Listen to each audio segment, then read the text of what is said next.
You walk here and it's like you're walking onto the movie. Are willing to wait 10 hours in the sun and the rain for. It is simply amazing. You guys are going to get such a kick out of it. The first time, by the way, that this park has sold out. When the Wizarding World opened at Universal Orlando, it not only changed the park's trajectory, but also impacted the theme park industry. More importantly though, for Universal, it was also designed and implemented to maximize revenue. So join me on a journey as we break down and analyze these aspects and focus on the version that exists at Universal Orlando. One of the first strategies that Universal uses is that they make the land fully immersive, a first of its kind in the industry.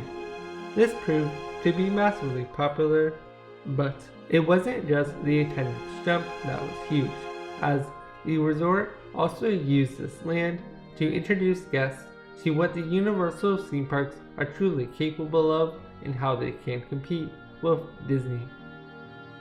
Due in part to the land being fully immersive, there were also numerous spots that were well thought out and implemented into the park that one could post on social media, farther helping spread the word of mouth of the resort, as well as providing free marketing.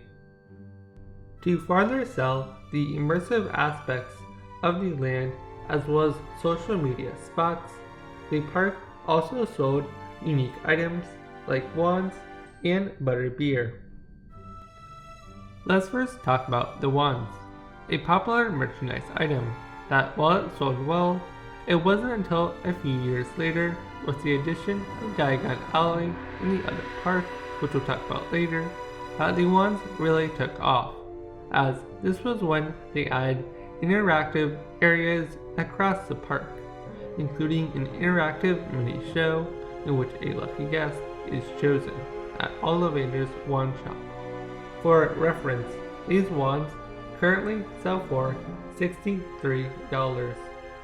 After practicing some magic, you may be in the mood for a Butterbeer, a staple in the Wizarding World, and Universal does not disappoint, as they not only make sure to include this addition into the park, but also execute it extremely well.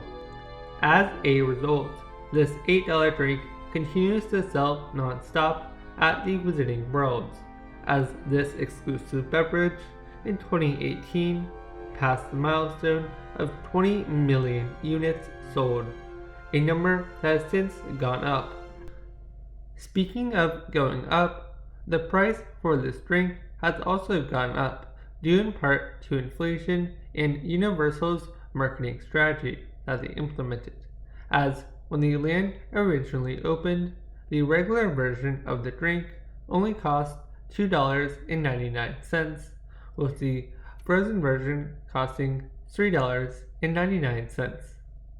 And if you're curious why I didn't say the hot version, was because this version was added later on, another genius marketing move on Universal's part. The introduction of this hot beverage came a few months after the opening of Diagon and Nocturne Alley over at Universal's other park, forcing you to buy numerous tickets if you would like to experience the whole Wizarding World. Before continuing to this section of the Wizarding World, let's first discuss two more aspects of Hogsmeade that help Universal save and earn more money. The first of these aspects dates all the way back to the opening of the land, as this section of the land took over Merlin's Woods, which was a section of the Lost Continent. Why this is important is that it helped Universal save money, as they were able to re-theme most of the attractions and area into the new experience, instead of building it all from scratch. Moving forward to more modern times is Universal's projection mapping and pyrotechnic show on the castle, as this is important because the nighttime spectacular encourages guests to stay later in the day in that park so they can watch this show, and guests that spend longer in a park have a tendency to spend more money in it.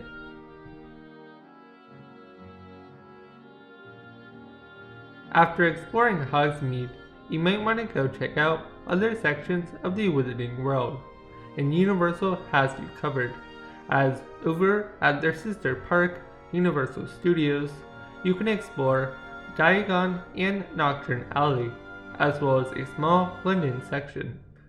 This land is exclusive to the Universal Orlando Resort, meaning if you want to go check out the full Wizarding World experience, you would have to go to this resort. To go to this section, you can choose to either walk to the other park or board the Hogwarts Express, an exclusive attraction of the resort. Due to this concept, if guests want to experience the Hogwarts Express, they will need to purchase a park hopper ticket or have an annual pass. After making your way to Diagon Alley, you'll discover one attraction that anchors the land, as well as several other wand spots, shops, and dining locations, all of which help encourage you to spend more money. Speaking of currency, you can also exchange your Muggle currency for that of the Wizarding World at the Gringotts Money Exchange, where you can also interact with a goblin. If you do exchange some of your money, you'll be able to use it across the Wizarding World, as well as most locations across the resort. Due to your money now being essentially a themed gift card that you cannot keep after you spend it, some guests might choose to keep some of that money, resulting in a massive margin of profit for Universal. Before traveling back to Hogsmeade to discuss Hagrid's magical creature motorbike adventure, let's first discuss what Diagon Alley replaced and why it is important. Diagon Alley replaced the popular and iconic Jaws the Ride, an attraction that, while fun and thrilling, had a high operation and maintenance cost, as well as taking up a massive amount of land, as a whole land was able to replace this one ride. This closure extends beyond the resort, as if you would like to experience this iconic attraction, you can still do so, but will have to travel to Universal's Japan Resort.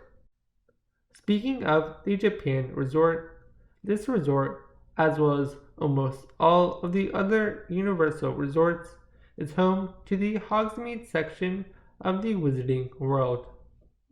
This section of the Wizarding World solves a problem that the other resorts have, as unlike their Wizarding Worlds, which only have a stage show, this resort has mutable characters across the land, helping add to the atmosphere.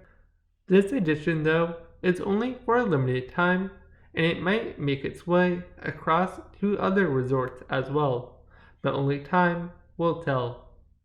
Speaking of limited time offerings, they are a great way to encourage guests to come back to a resort to experience them before they are gone. Going back to the Universal Orlando Resort, a section of Hogsmeade that none of the other resorts have is Hagrid's magical creature motorbike adventure, a extremely popular and the world's most expensive roller coaster. This family-friendly roller coaster took over the land that was Dueling Dragons, a ride that was also exclusive to the Orlando Resort. This ride helped flesh out the Hogsmeade section of the Wizarding World, as not only did it bring the Forbidden Forest to the resort, it replaced a ride that was not as well themed as the rest of the land because it was a previous attraction in the Lost Continent. For reference of how popular this ride was when it opened, it had a 10-hour wait. In addition to this, the ride is a great showcase of showing just how far the Universal resorts have come since they opened and changed the industry was the Wizarding World, only 9 years before Hagrid's opening day. Looking forward into the future, Universal is planning to continue to add additions to this land, as they are currently building another land of the Wizarding World that will also be exclusive to the Universal Orlando Resort in their new theme park, Epic Universe. This leads us into our last strategy that Universal has implemented, which is continuing to have new big additions to the park, and in this case the land, as both the resort and the world, as by doing so, you are able to continue to have guests wanting to come back and experience these new additions. Overall, the Wizarding World of Harry Potter is so much more than a land at the Universal Resort. If you liked what you've seen so far, make sure to subscribe so you don't miss a future video. In addition to this, you can also leave a comment down below. Let me know your thoughts on the Wizarding World, as I will pick one to be featured in next week's video.